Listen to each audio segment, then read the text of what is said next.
Bonjour à tous et bienvenue, merci de me rejoindre. Je m'appelle Héloïse pour ceux qui ne me connaissent pas et aujourd'hui je vais vous apprendre les salutations au soleil.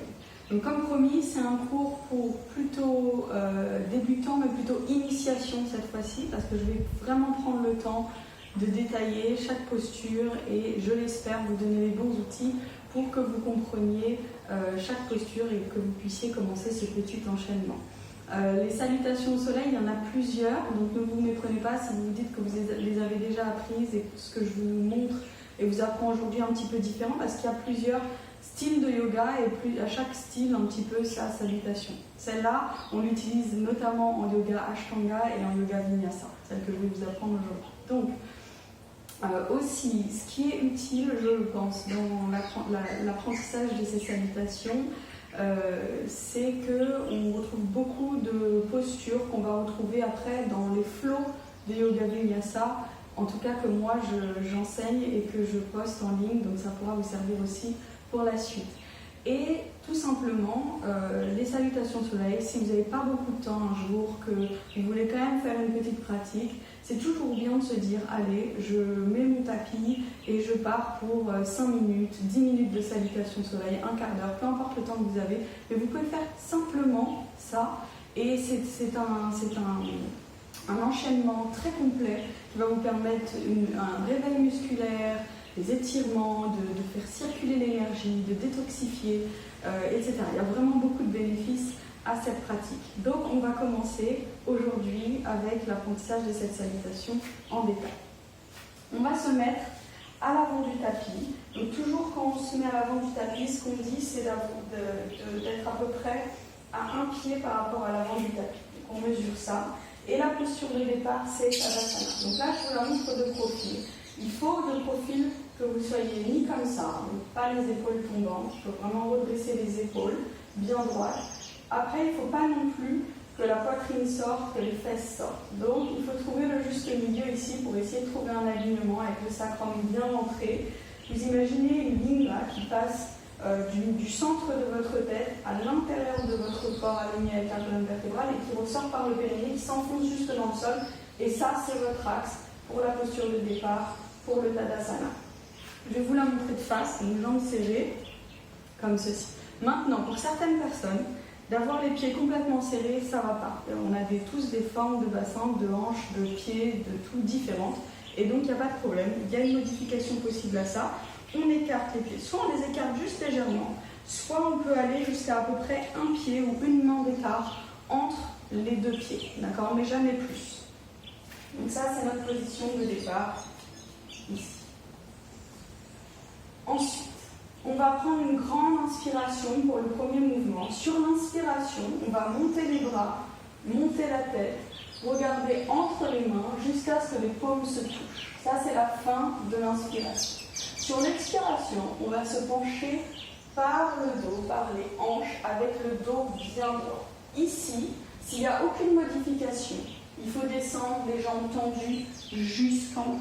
Mais avec la modification, ici, on peut fléchir les jambes et garder le dos droit. L'importance ici, c'est vraiment, je le répète, de garder le dos droit et pas d'avoir quelque chose où on va à tout prix garder les jambes tendues et se retrouver avec le dos tout arrondi. Donc on garde le dos droit, on plie les jambes et à la fin de l'expiration, on est en bas, les mains sont au sol et la tête se relâche complètement.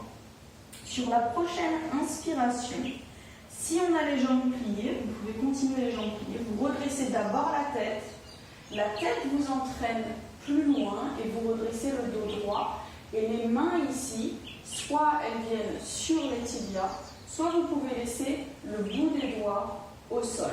Généralement, c'est plus facile de mettre les mains sur les tibias pour retrouver une belle ligne ici avec le dos. Si vous avez la souplesse nécessaire, vous pouvez le faire les jambes tendues, ici, ou avec les mains au sol. Donc ça, c'est l'inspiration. Sur l'expiration, on relâche, le dos se relâche, on fléchit les jambes, on met les mains au sol, et une jambe s'en va loin derrière, et l'autre jambe la rejoint. Ici, c'est la fin de l'expiration. On inspire dans la planche. Et premier mouvement qu'on peut faire avec la modification, on pose les genoux au sol et on descend avec le dos bien droit jusque sur le ventre. Les coudes se plient et on essaye de garder le dos droit. Maintenant, ici, qu'est-ce qui se passe souvent? Souvent, les coudes s'en vont sur le côté et on descend avec les coudes comme ça. Il faut faire très attention parce que qu'est-ce qui se passe quand on fait ça? On se fait mal au poignet. Donc là, il y a un risque de blessure. Donc faites attention ici, dans tous les ça s'appelle chaturanga, cette posture. Ça ressemble un peu à une pompe.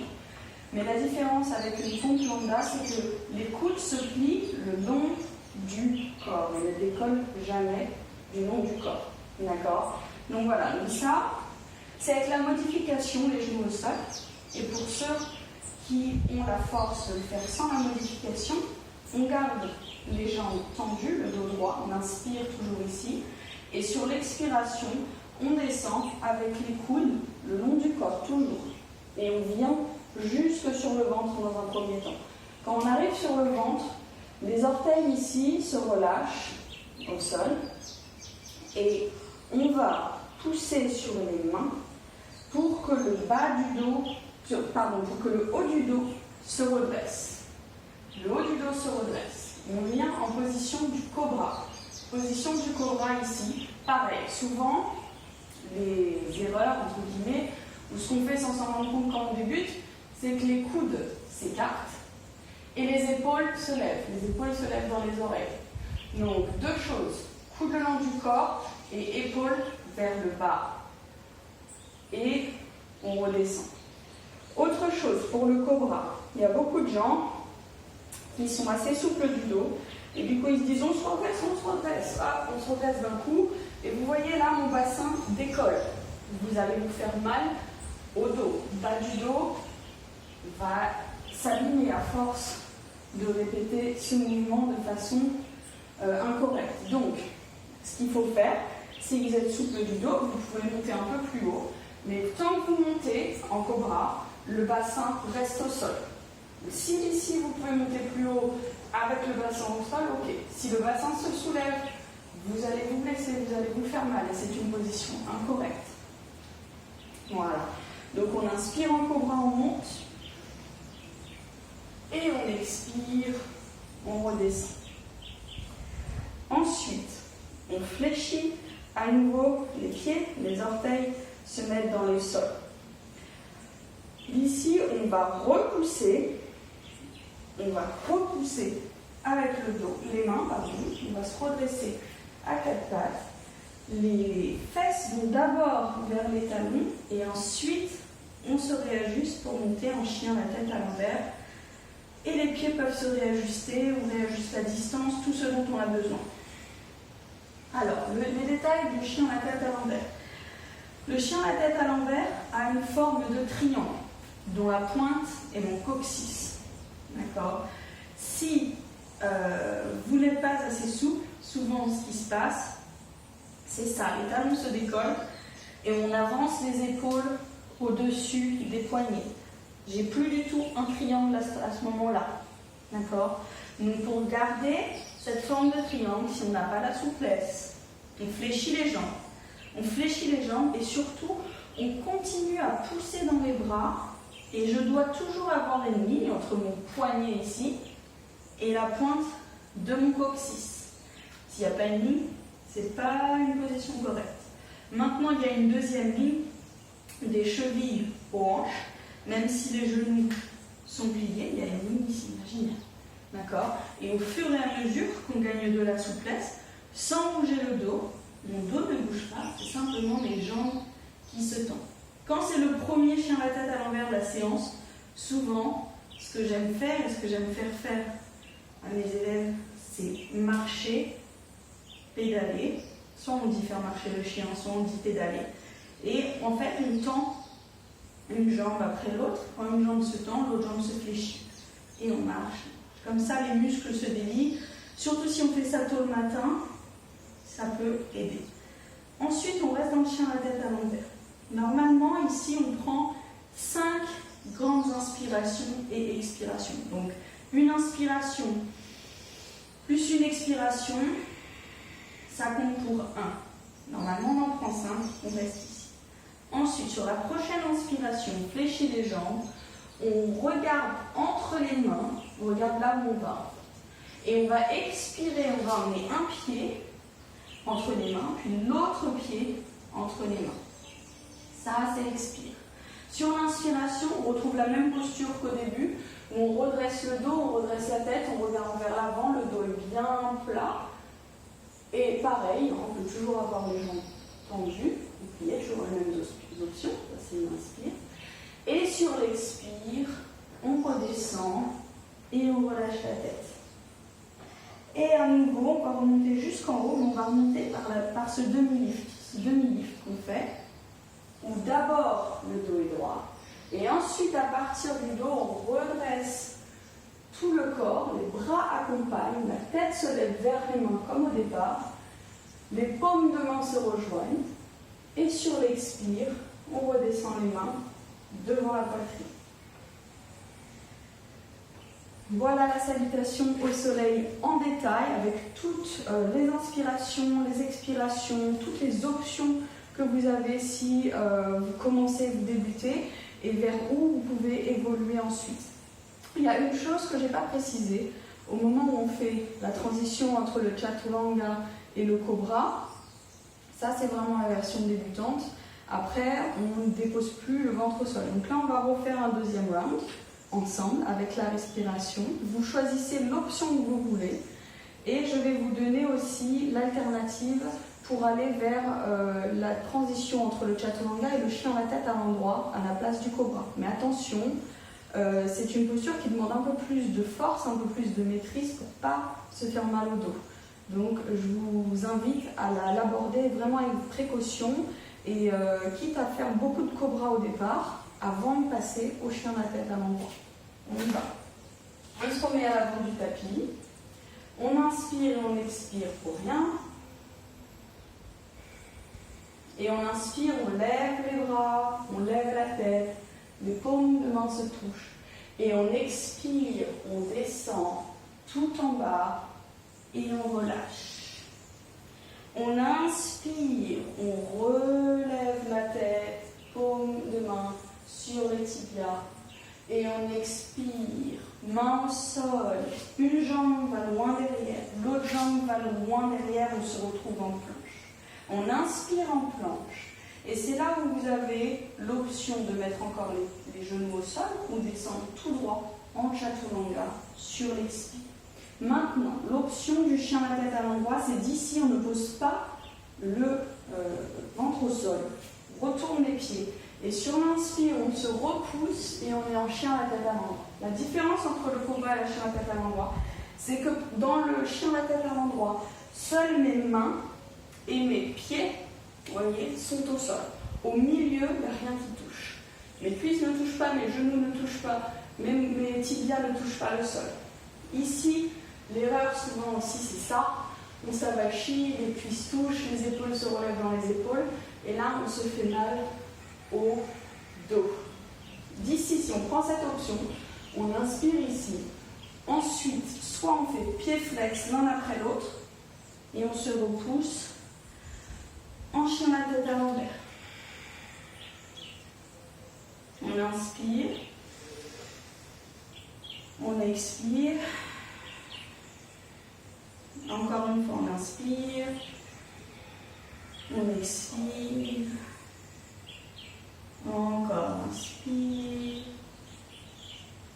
expire, encore inspire, expire, et une dernière fois, inspire, expire.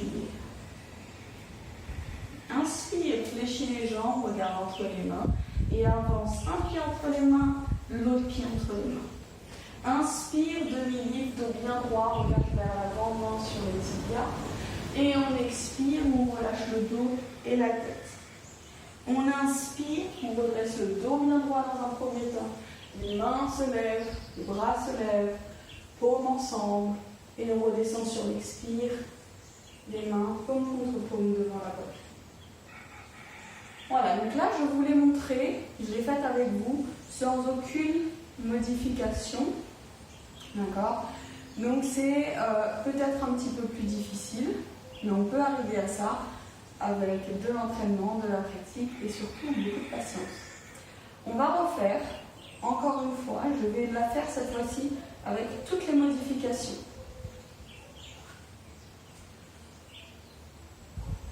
On se prépare en bout de tapis et on inspire. On lève les mains, lève les bras, on lève la tête, les paumes se touchent.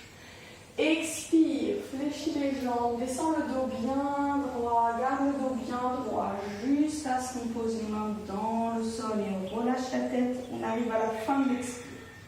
Inspire, d'abord le bout du nez se lève, on tend le dos, on se redresse, le dos parallèle au sol, main sur les tibias.